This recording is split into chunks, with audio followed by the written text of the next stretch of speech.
For weeks and weeks, Formula 1 fans have been saying how boring this sport is. And rightly so, one team has been dominating and one man has been dominating the 2020 season. But in the blink of an eye, within the space of a week, we've just witnessed one of the best races in recent times. Certainly the best race of the season by a country mile. Austria was brilliant, but this race, whew, I mean, it just turned on its head completely. I'm just speechless. I really am speechless. Pierre Gasly wins the Italian Grand Prix. I thought I would have been saying this when he was at Red Bull, not at AlphaTauri. I mean, how can you have half a year at Red Bull and do nothing, yet go to AlphaTauri, formerly Toro Rosso, and get a podium in Brazil, a second place, and a race win in Italy? I mean, it's absolutely madness. Absolutely madness. Carlos Sainz in P2 very nearly won the Grand Prix. Very, very nearly won that Grand Prix. A podium for McLaren in P2 is brilliant. Absolutely brilliant. And as a McLaren fan, obviously, I was rooting for Sainz. I'm not gonna lie, which I didn't want to really say that on Twitter. But I mean, oh my god, what a race! And Lance Stroll eventually got on the podium for Racing Point, their first podium of the season, by the way. I mean, if you're playing our prediction league, by the way, I don't think anyone's scored any points. I don't think anyone predicted Sainz. I don't think anyone predicted Stroll. I don't think nobody predicted Gasly. I mean, Jesus Christ. Formula 1 is such a brilliant sport. It within the blink of an eye, it can just turn everything on its head. It really, really can. I mean, Formula 1 is a brilliant sport. It is an absolutely brilliant sport. I love Formula 1. I absolutely love Formula 1.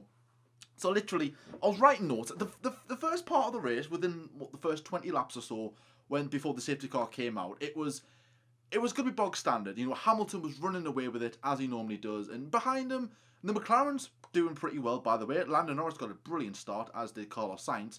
Valtteri Bottas didn't, for obvious reasons. And McLaren were P2 and P3. And I'm thinking, right, here we go. We know Hamilton's won, but hey, let's have a look behind us.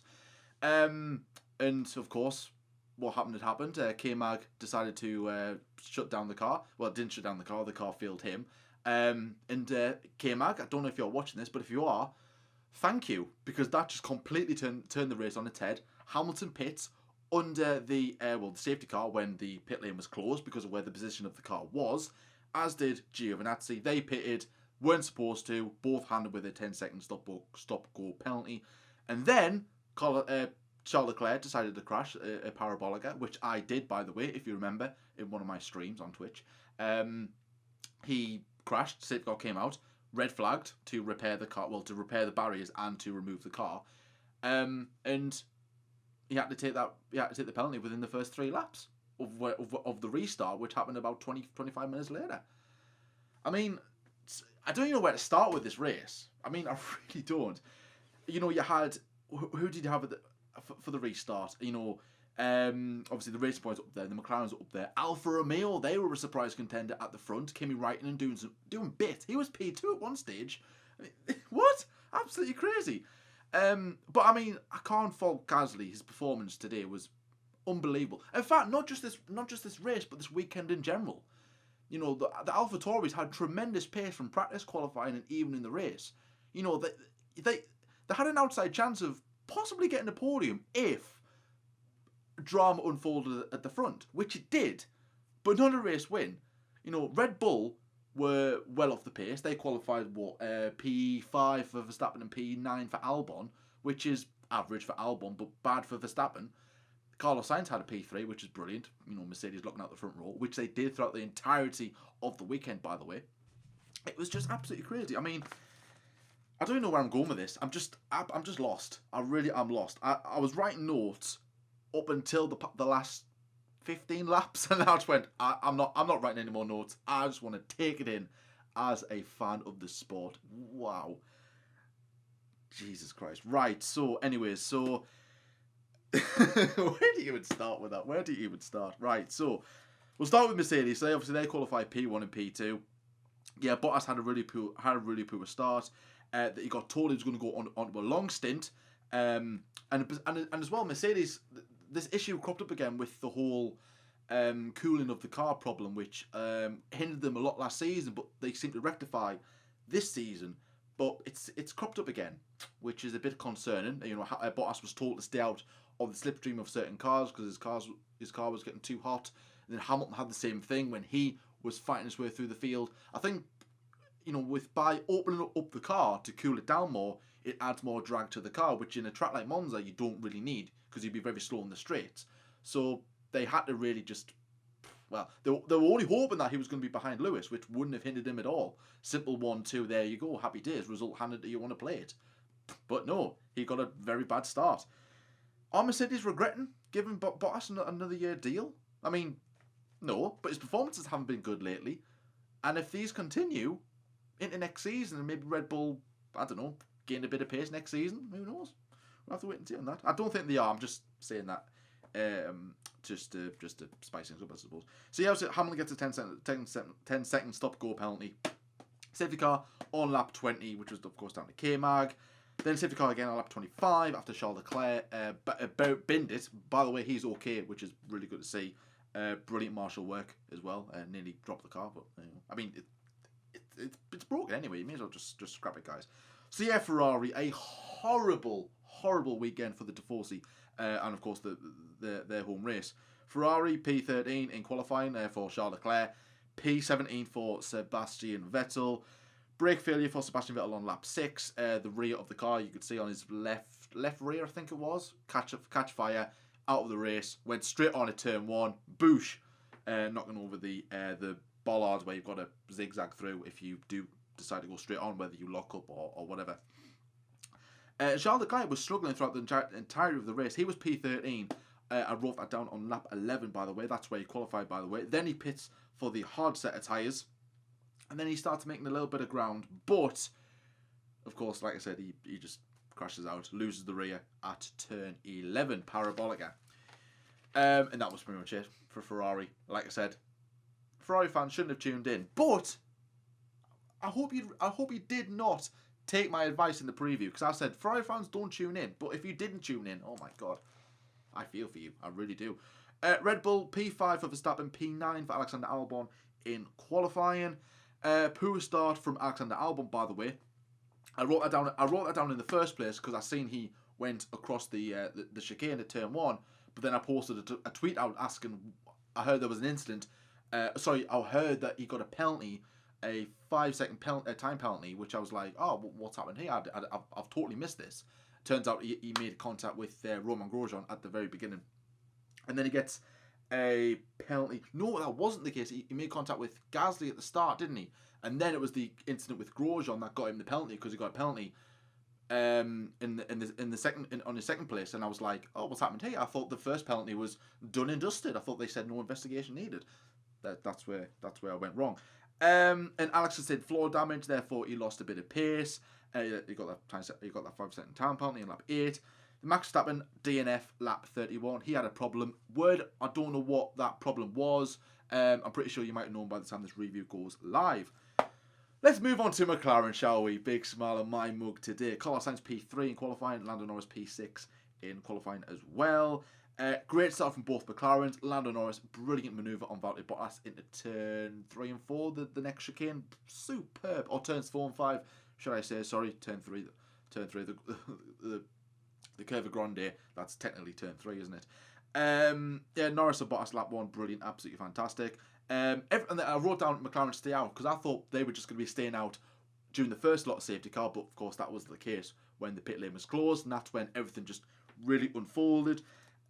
Lando was under investigation for slowing during his entry to the pit lane, so when the pit lane reopened and cars were able to pit, McLaren decided to double stack. I think a couple of other teams did that as well.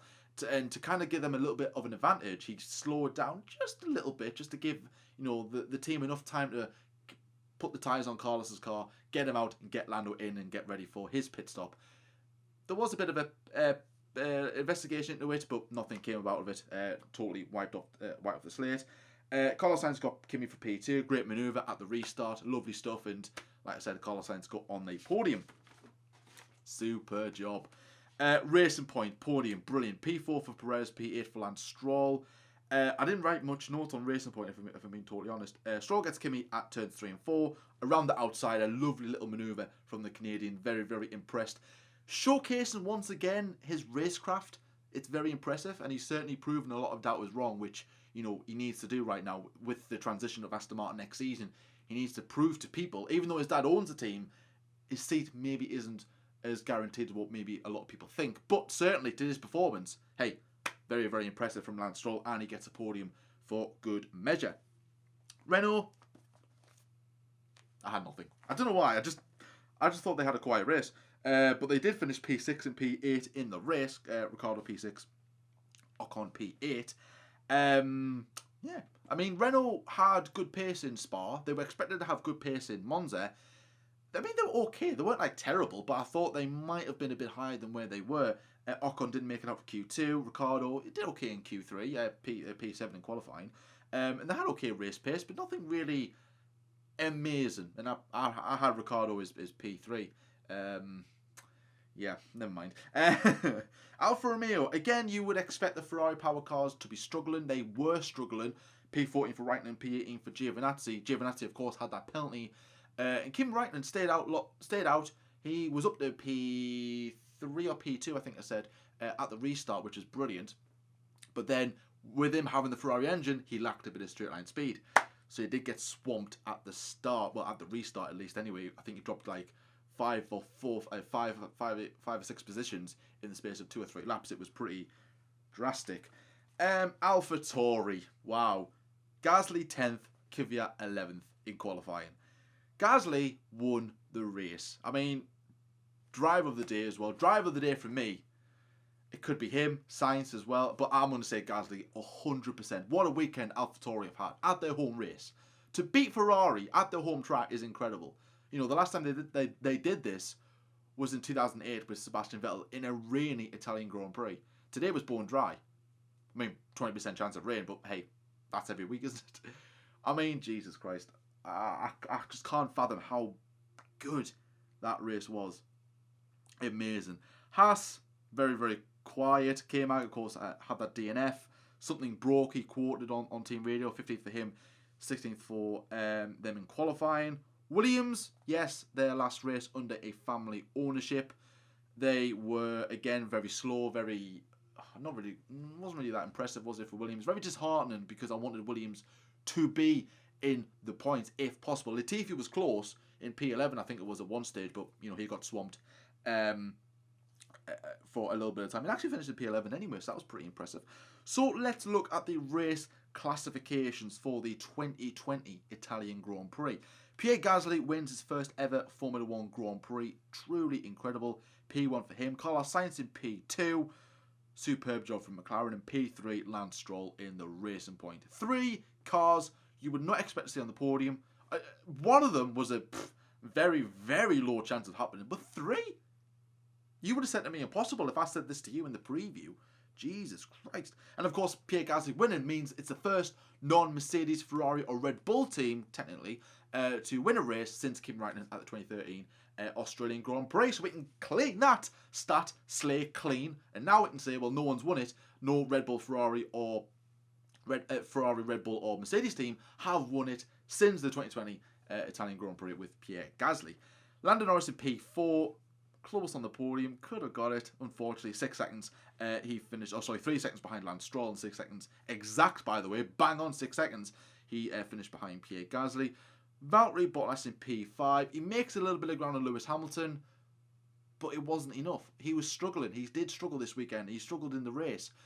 You could say that's mainly down to temperature of the car. He struggled to follow some cars in the race, but hey, come on, Bottas. When Hamilton is down, you need to be there, and you weren't.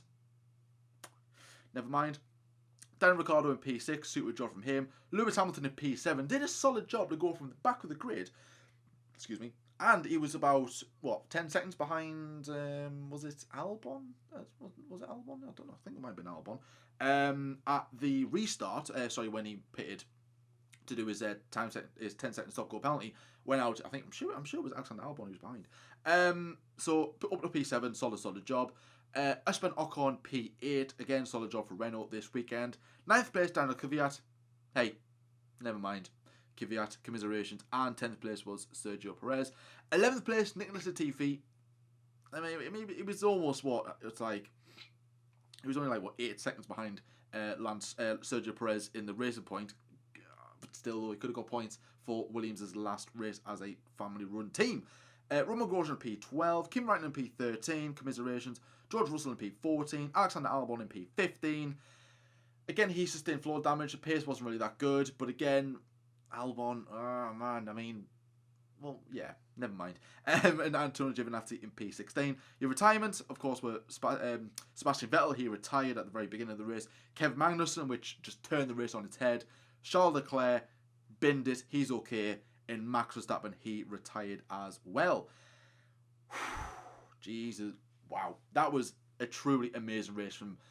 I would say from start to finish, but not necessarily from start to finish. From like the safety car, which was on what lap? When was the red flag? It was on lap 26. So from like lap 27 onwards, it was pretty impressive. It was pretty like, okay, right, we know Hamilton's got to pit. We know Gasly is going to be leading, and we know Bottas is in P7 or 8 at the time. There's a big gap. Can he do it? Hey, you would think at a track like Monza, getting slipstream, you would be able to overtake, but. Remember, you've got this brand new race settings, race map settings now, which you can only have it in one setting for qualifying and the race. Do you think that caused this little... I know obviously the whole penalty thing and the drama and everything, of course, that caused it. But do you think if teams were able to turn the engine maps up or down like normal, do you think we would have seen the same outcome? Do you think Bottas would have been able to overtake certain cars? Because he said on team radio he was struggling to race in this so-called mode. So he wasn't too best pleased about that. But do you honestly think that had something to play with it? Me personally, might have done. I really don't know. I think the race would have had a different outcome if the engine maps were the same. But you know, first race of this setting, and look what's endured. It's amazing. I mean, it wasn't fully down to it, but you know what I mean. But no, honestly, guys, what a bloody good race that was. I was a bit all over the place in the review, but I'm still trying to process what actually happened. I'm gonna go away, relax, watch the interviews. Do you know what? I need to watch that race again. I might even do that. I'm pretty sure that they show the race again after once they've done all the interviews and everything like that. So I need to go and watch it again. But my driver of the day has to go to Pierre Gasly. Close second, obviously Carlos Sainz. But guys, let us know in the comment section below your thoughts of the race. Did you enjoy it? Didn't you enjoy it? Did you want Gasly to win? If you didn't want him to win, who did you want to win? And of course, who is your driver of the day as well? Wow, what a race. Next up is Mugello. Totally unmatched territory that we're going into next. You know, unfamiliar territory is the word I'm looking for. But I've never been there before in Formula 1. How is it going to be? I really don't know. I'm hoping we do get a similar sort of drama in the next race as we did in this race. But guys, what a Grand Prix that was. Truly, truly amazing. Do you think this was the best race of the season? My personal opinion, I'm going to go for yes. Anyways, guys, so if you have enjoyed this video, then please like and subscribe as well. If you're new around here, comment below about anything about this race. If you want to give your thoughts, give your opinions, and of course, driver of the day. We'll be back next week, of course, with Agree or Disagree. Can't wait for that. Opinions will be posted on Twitter very, very soon, so go and check it out if you want to leave your opinions for Agree or Disagree this Tuesday. Wednesday, F1 24/7 news. That comes out Thursday, preview. Friday, I'm hoping to have another video, just a random sort of video. I'm trying to make one. If I do get time, I will do it. Saturday, F1 debate was normal. And then on Sunday, we have the Tuscan Grand Prix race reaction. But guys, thank you so much for watching. Watch what you're doing. Stay safe, as always. And until next time, I need to lie down.